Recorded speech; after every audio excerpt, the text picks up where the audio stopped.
All the major indices are at new highs, and let's take a look. It's a little bit more of a risk-on day today. Semis doing well, industrials doing well, consumer discretionary doing well. There's your group, leadership group here. Tech's not in the big leadership group today. Energy okay. Healthcare, great day yesterday, lagging a little bit. So Mr. Powell is done. Where are we now? We're in earnings season, folks, and it is not the second quarter earnings that are going to be reported that's going to matter. It's all going to be about the second half guidance, all of it. The bears, and there's a real fight going on, the bears are saying, hey, guys, guidance is going to be lowered because global slowdown and the tariff and trade wars are impacting a lot of the big multinational companies, period. Guidance has got to come down. The bulls are saying, hold on.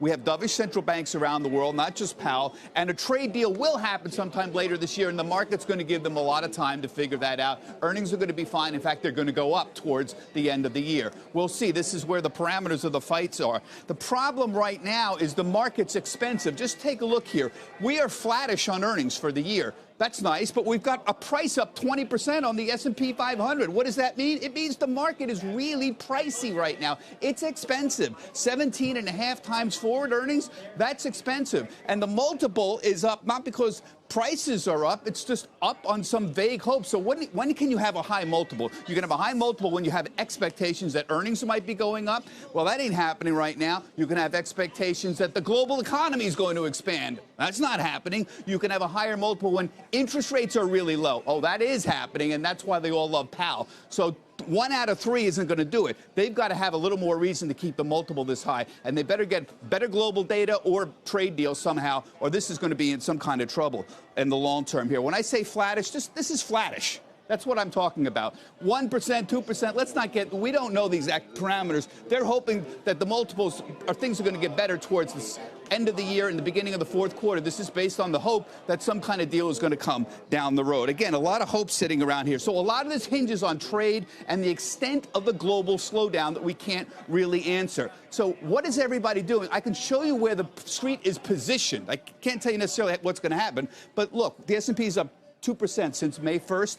Look at this. All the global cyclical stuff is flat to down. Material stocks, energies, and transport. The market, the street's already betting that there is going to be some kind of earnings disappointment in the big global cyclical group. They're there already.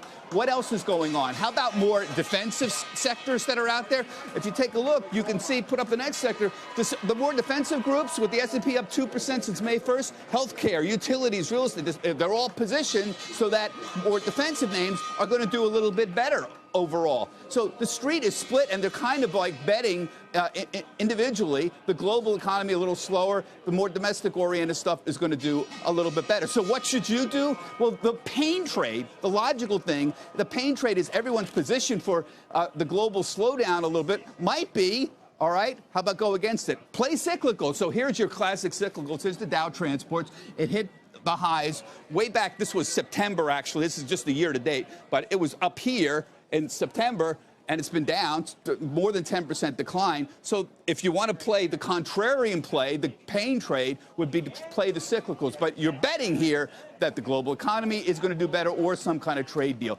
You get the point here, Carl. There's a lot of hinging on how that trade deal comes down and ancillary how some of the global data comes out in the next couple of months. That's why we're watching these global data like Chinese imports and exports very carefully. Carl, back to you. You got that right, Bob. Thank you.